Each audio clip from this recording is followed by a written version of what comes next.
Bom, falando um pouquinho sobre o tórax e a coluna vertebral, o professor acabou iniciando essa aula, mas não terminou, tá? Tá bem no comecinho. Então eu só vou passar mais aqui pra você as partes importantes e vai ter imagens também, vai ter as fotos que eu tirei com anotações do professor. Mas o início foi apenas delimitação do que é o que. É legal depois a gente pegar, né, nas fotos que eu passar pra você com anotações e você ir tentando procurar no slide em branco, tá? Então lembrando que a coluna vertebral, né, é dividida em regiões, por exemplo, região cervical, torácica, lombar, sacral e coxígena.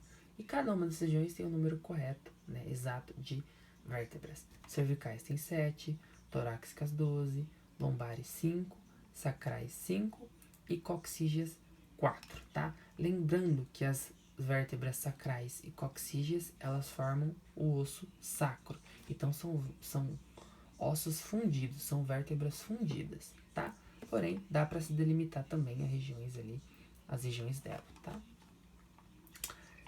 Bom, falando um pouquinho do tórax, temos que lembrar que ele faz parte da porção superior do tronco, tá? E é dividido em 3 seções: caixa torácica, sistema respiratório e mediastino, tá?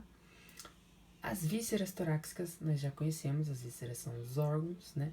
Podemos pensar ali pulmão, tem o coração também, né, que é importante, entre outros. São os órgãos mais internos. Falando agora um pouquinho das vértebras torácicas, aí quase buguei.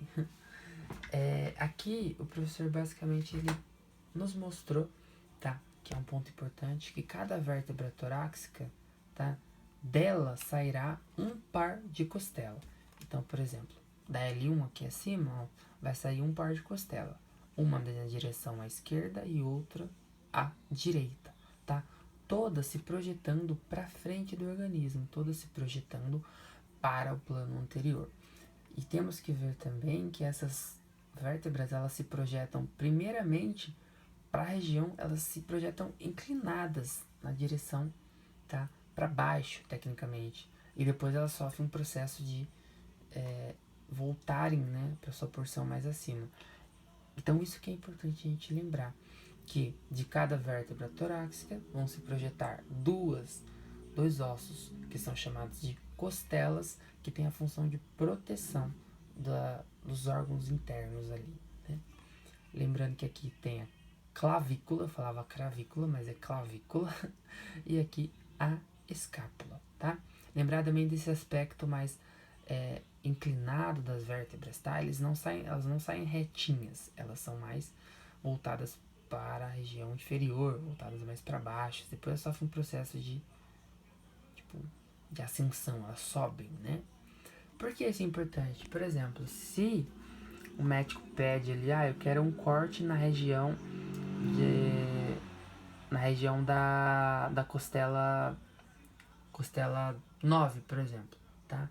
Eu não posso vir aqui na vértebra 9 ou mesmo me posicionar no paciente na vértebra 9 e tirar, por exemplo, uma tomografia dessa região. Vai estar errado. Por quê? Da vértebra 9, vamos contar. 1, 2, 3, 4, 5, 6, 7, 8, 9, tá? Ó, o osso da costela é esse aqui, tá? Então ele está se projetando para baixo, para baixo, para baixo, para baixo. Opa! Vem aqui, né? Então, aqui, basicamente aqui, porque ali o azulzinho é cartilagem. Então, aqui, nessa região que eu quero que saia a minha tomografia, que está mais ligada à costela número 12, né?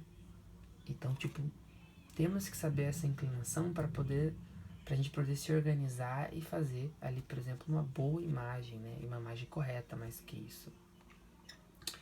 Falando um pouquinho também da região frontal, tá? Da região frontal, então porção anterior aqui do nosso tórax, temos, tá?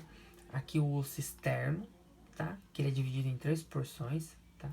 Então nós temos aqui, essa é uma das porções que parece uma cruzinha aqui que eu tô delimitando com o mouse. Que eu tenho que lembrar, essa eu não lembro o nome, me perdoe, eu acho que eu deixei aqui marcado alguma coisa, desculpa a bagunça. Manúbrio, agora que eu encontrei. Cadê? Aqui. Então, a região do manúbrio, Então, tem essa região aqui do manúbrio, tá? Delimitada aqui. Nós temos a porção do corpo, que é a maior parte do externo. E tem também aqui o processo xifoide, tá? Esse processo xifoide